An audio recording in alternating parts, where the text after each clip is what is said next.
Saudara, mari kita masuk dalam doanya. Kita siapkan hati kita. Kita mohon pertolongan dari Roh Tuhan. Bapa, kami bersyukur jika kami bisa menyebut Engkau sebagai Bapa kami, karena Roh-Mu Tuhan yang mencelikkan kami dengan darah Anak-Mu yang kudus, sehingga kami mampu memanggil Engkau sebagai Aba, Bapa kami. Dan dengan Tuhan hati yang istimewa, sehingga kami bukan lagi menjadi budak, tetapi kami menjadi anak-Mu. Bukan lagi menjadi musuh-Mu, tetapi menjadi sahabat-Mu Tuhan.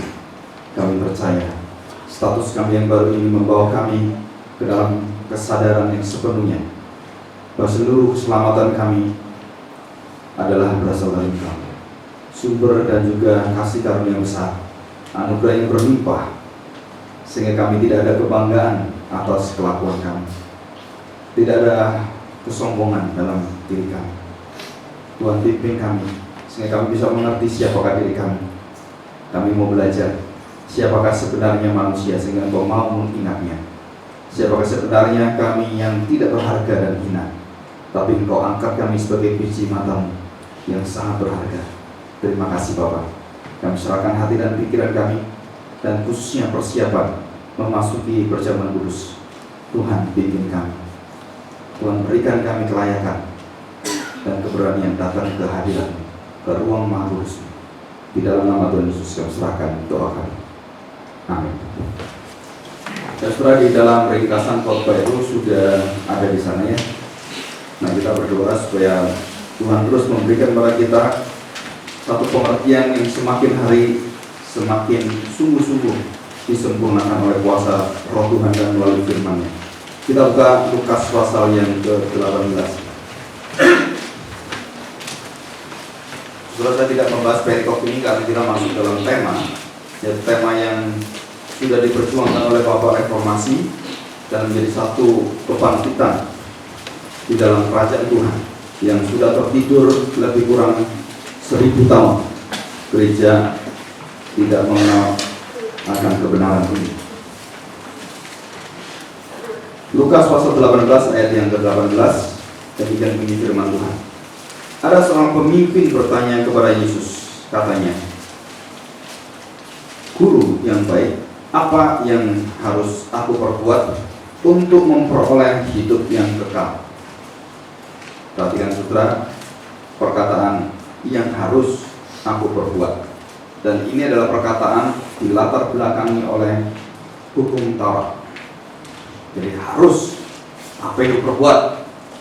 Jangan ini, jangan ini, jangan ini. Nah, gitu ya. 19 jawab Yesus, "Mengapa kau katakan aku baik?" Artinya, kamu kenal nggak siapa saya? Itu secara bahasa sehari-harinya ya. Dan Tuhan mengatakan demikian, tak seorang pun yang baik selain daripada siapa saudara? Allah saja. Jadi saya tanya, di luar Allah ada yang baik nggak? Nggak ada. Tidak seorang pun yang baik. Ya, betul, tidak seorang pun yang baik. Nah, saudara, 20. Engkau tentu mengetahui segala perintah Allah. Jangan berzina, jangan membunuh, jangan mencuri, jangan mengucapkan saksi dusta, hormatilah ayahmu dan ibumu. Kata orang itu, ya ini pemuda sebenarnya, seorang muda yang kaya raya dan dia pemimpin, juga orang saleh. Kata orang itu, semuanya itu telah kuturuti sejak masa mudaku. Jadi saya masa mudanya dia lakukan semua. Mendengar itu tuh Yesus berkata kepadanya, masih tinggal satu hal lagi yang harus kau lakukan. Nah, ini surah yang menggoncangkan pengertian pemuda itu, pemimpin ini ya. Jualah segala yang kau miliki dan bagi-bagikanlah itu kepada siapa saudara? Orang-orang kaya. Ya kan? Orang kaya biasanya bagi-bagi, orang kaya pakai kado, orang kaya. Yang miskin, miskin gak boleh kasih. Orang miskin gak ada kado. Ya. Kepada orang-orang miskin, maka engkau akan beroleh harta di surga. Kemudian datanglah kemari dan ikutlah aku. Jadi pintu surga dibuka, sudah bukan dari perbuatan kesalahan kita, bukan dari taatnya kita pada Taurat dan segala aturan secara manusia itu, tetapi saudara perhatikan baik-baik, jualah segala yang kau miliki dan bagi-bagikanlah itu kepada orang-orang miskin. dan engkau akan beroleh. Loh, saya berikan, kok saya dapat? Kan harusnya saya berikan orang-orang miskin, saya kan habis harta saya. Tapi Tuhan katakan kamu beroleh harta di surga. Saudara sudah pernah lakukan ini? Saya tanya. Saudara, di dalam ayat pasal 21 ayat 1 sampai 4 itu janda miskin memberikan. Hari Minggu kemarin saya di Bandung khotbah ini. Dan begitu khotbah ada dua reaksi. Yang satu rendah hati, yang satu tinggi hati. Gitu ya. Selalu khotbah itu membawa dua reaksi. Satu diterima, satu tidak. Nah, saudara, saya harapkan saudara jangan menolak firman Tuhan ya. Kenapa? Karena orang-orang kaya itu memberikan dari kelebihannya. Lebihnya tak kasih. Kalau kewajiban perpuluhan di dalam perjanjian lama, hukum Taurat, saudara, keuntungan itu diambil 10% untuk Tuhan, untuk kaum imam. Untuk, kalau di sekarang itu hamba Tuhan 10% kasih. Tetapi ini bukan 10%-nya, tapi kelimpahannya. Saya tanya, rugi nggak? Enggak. Jadi saya untung 10 juta, tiba-tiba untung 30 juta. Itu namanya berkelimpahan, berkelebihan. Dari 10 juta saya ambil 10 juta perpuluhan, gitu kan? 20 jutanya itu kelimpahan. Rugi nggak kamu? Ya enggak dong. Kamu kasih dari kelimpahan itu kepada orang-orang miskin. Karena kotak yang waktu janda miskin itu memberikan itu kotak untuk orang miskin. Jadi janda miskin beri orang miskin, jeruk kok makan jeruk, gitu kan? Janda miskin beri kepada orang miskin. Loh, harusnya janda miskin inilah yang diberi, bukan dia yang diberi. Di situ. Jadi ini satu perbandingan dengan waktu orang kaya itu diminta oleh Tuhan dengan sangat radikal sekali. Radikal itu berubah bukan cuma nampak di luar. Radikal itu berubah akarnya, hatinya. Radix itu akar. Sumbernya, sumber manusianya harus berubah. Dan diminta apa? Jualan. Kalau kita nggak jual, bisa nggak kita punya harta di surga? Saudara, bukan harta di surga itu bukan ya emas, perak, bukan. Apa sih harta di surga itu? Saudara tahu siapa harta di surga? Yesus. Jadi kalau saya terikat dengan dunia ini dan terus menerus seperti itu, bagaimana saya bisa untuk mengerti dan mendapat harta di surga? Jadi kalau saudara seumur hidup saudara diikat dengan keinginan duniawi, mau ingin kaya, mau ingin itu, nah saudara, keinginan itu nggak ada salahnya. Tapi kalau keinginan itu kemudian membawa engkau lepas daripada anugerah Tuhan dan tidak mempersembahkan kepada anugerah Tuhan, kepada Tuhan sendiri yang memberikan anugerahnya, maka kita tidak pernah mendapatkan harta di surga. Saya tanya, janda miskin punya apa? Nggak punya apa-apa, cuman punya 2 peser dari belas kasihan. Sedangkan orang kaya berkelebihan, wah perbandingannya luar biasa. Tapi kalau kita lebih hormat pada orang kaya, betul ya? Kenapa kita hormat orang kaya? Karena orang yang duitnya banyak, baunya wangi, ya bajunya bagus, wah semua bagus gitu ya. Tapi kalau ada janda miskin, bongkok lagi, jelek lagi, wah mukanya keriputan lagi gitu ya, bau lagi, gimana mau? Maka Tuhan Yesus pelayanannya seumur hidupnya dia, dari Senin sampai Jumat, kemana? Cari janda-janda miskin ini, cari orang buta, cari orang lumpuh, fakir, miskin, yatim, piatu, dia cari. Apakah kita melakukan ini? Jawabannya, maaf, tidak. Apakah kita melakukan seperti yang diminta oleh Tuhan? Jualan? Enggak, masih ada harta saya kok. Semua masih ada. Apa artinya disuruh jual? Soalnya kita diminta untuk tidak terikat dengan hal seperti itu. Tetapi kita bukan melayani harta kita. Hartamu melayani engkau, uangmu melayani engkau. Jadi Tuhan memberikan kepada kita kemampuan untuk mencari duit, bukan untuk kita dikejar, diperbudak oleh uang itu, atau oleh gelar kita nanti, atau oleh kedudukan kita yang kita ingini, atau oleh jabatan saya sebagai pendeta. Kadang-kadang Tuhan berkata di dalam setiap pelayanan, sudah ada satu waktu Tuhan meminta kepada saya pribadi, maukah engkau tinggalkan kependetaannya dan ikut aku? Saya harus gimana? Coba saya tanya. Kan sama doang gitu kan. Kan tadi kan harta benda yang terikat hatinya di sana. Tuhan minta jual harta bendamu. Sekarang ditanya oleh Tuhan, lepaskan kependetaanmu, aku kirim engkau ke Afrika, mau nggak? Tuhan gimana? Nah, nggak dapat harta di surga saya, walaupun nggak pendeta, walaupun diakui oleh gereja-gereja, walaupun ditapiskan di situ. Jadi ada satu keterikatan. Saudara, apa yang baik dan apa yang tidak baik. Nah, kita masuk ke runtutan pemikiran yang Allah berikan pada kita. Orang muda kaya itu bertanya, guru yang baik, nah, apa sih artinya baik? Berkaitan dengan juara hartamu. Itu arti baik. Jadi hanya Tuhan yang mampu memberikan, melepaskan seluruh daripada kedudukan dia yang maha tinggi.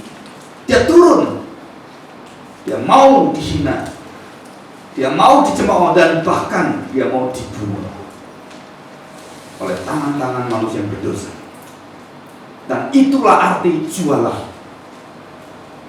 Dan pemuda itu suruh melakukan tindakan itu, nggak mampu dia. Kenapa? Karena dia tidak mendapatkan anugerah itu.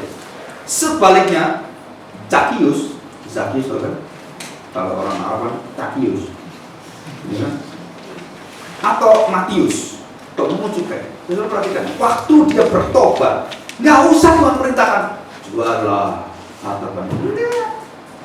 Dia langsung dari sukacita dia, langsung dia berjanji apa? Yang hutang padaku tak balik 4 kali lipat, dan hartaku tak bagi pada orang miskin. Aneh kan? Yang satu kaya raya datang pada Tuhan, guru yang baik, apa yang aku kurang? Nggak sombong gitu. Tapi Zakius yang rendah hati, sama-sama orang kaya ini, sama-sama orang yang luar biasa ini, datang langsung begitu dia tahu Yesus menerima dia dan mau datang ke rumahnya, sukacitanya luar biasa. Yang utang dibalikin 4 kali lipat. Maka kalau utang ke Zakius, enak itu, luar biasa itu ya.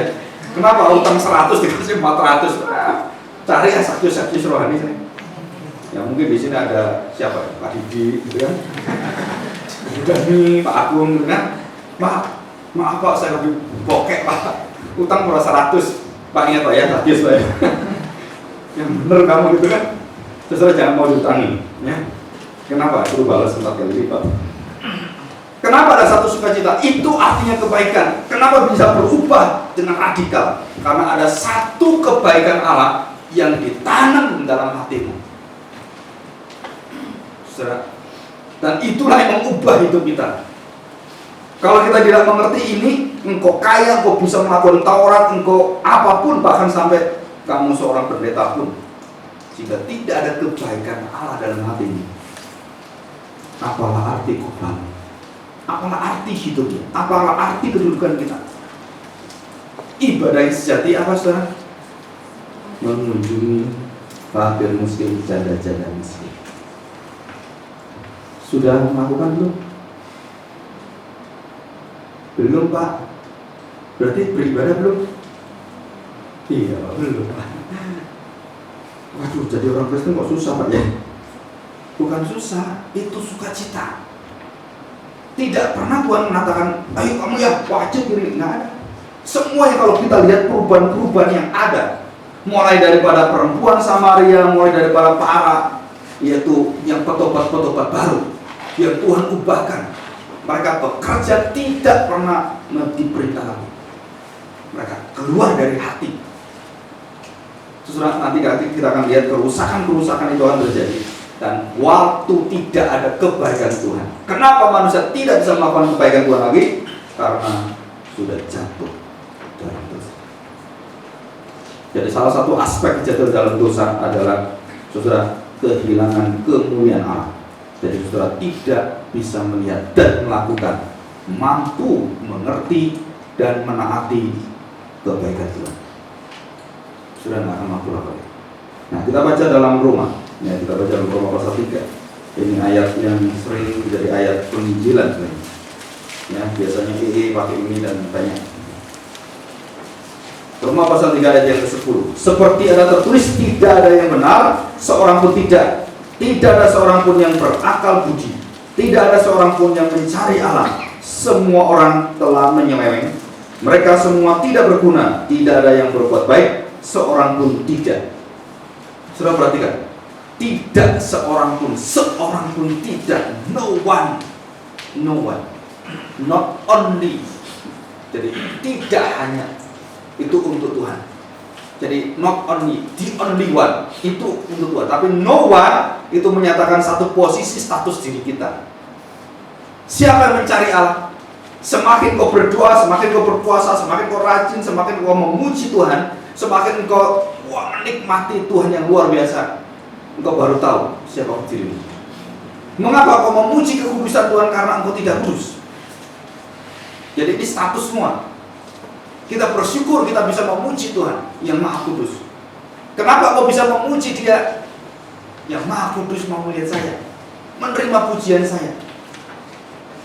Kerongkongan kita itu bukan menyatakan hati Tuhan.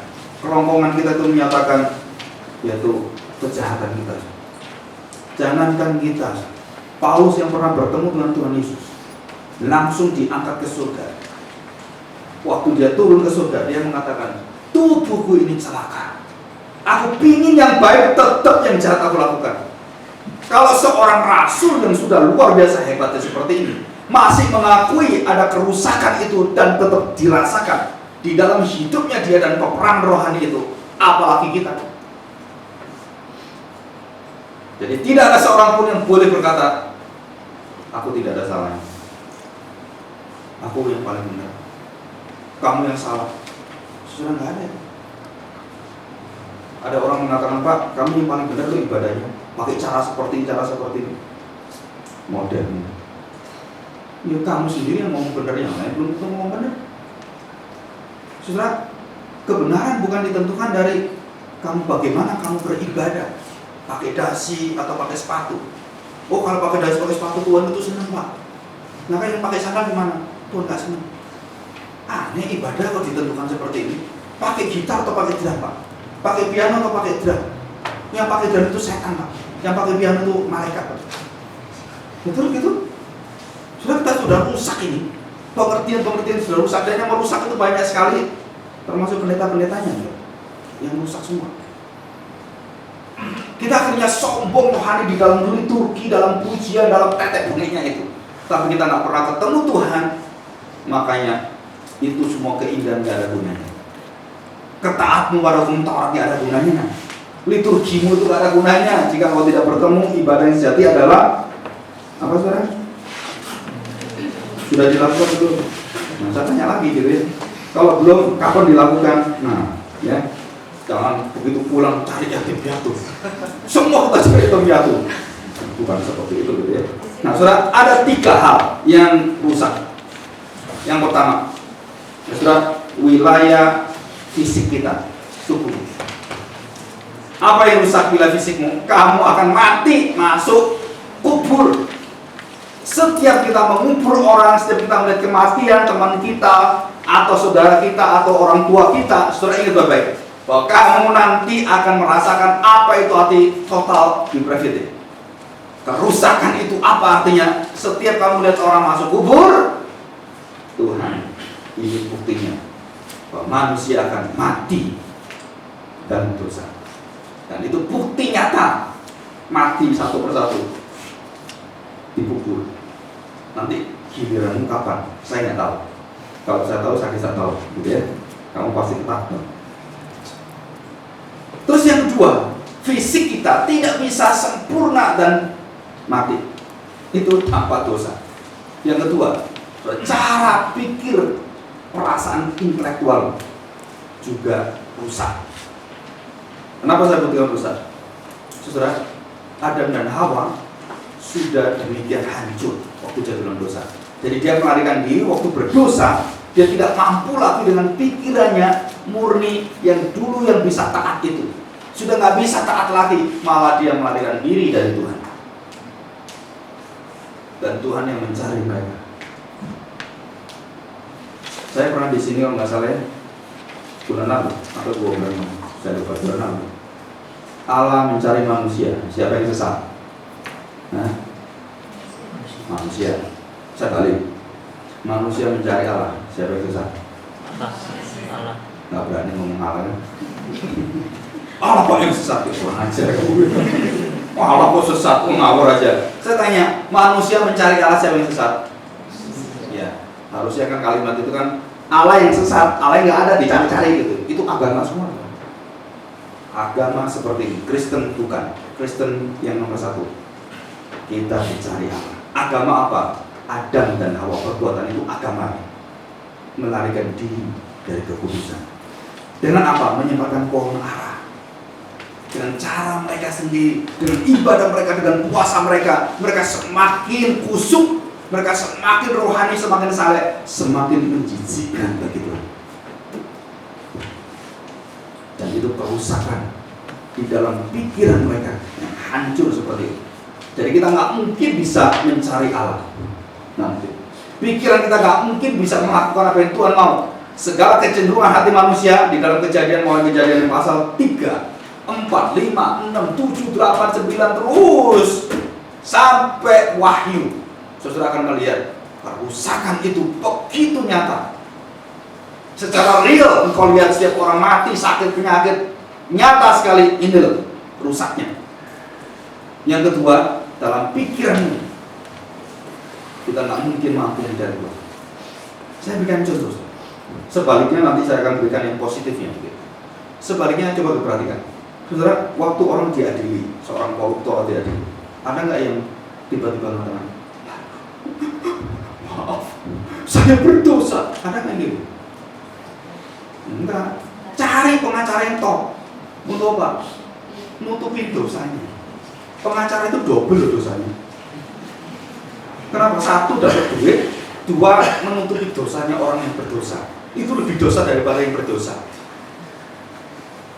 Jadi dia belain orang yang berdosa supaya jadi benar. Wah, itu double lagi, berlipat-lipat dosanya. Jadi di sini kalau ada yang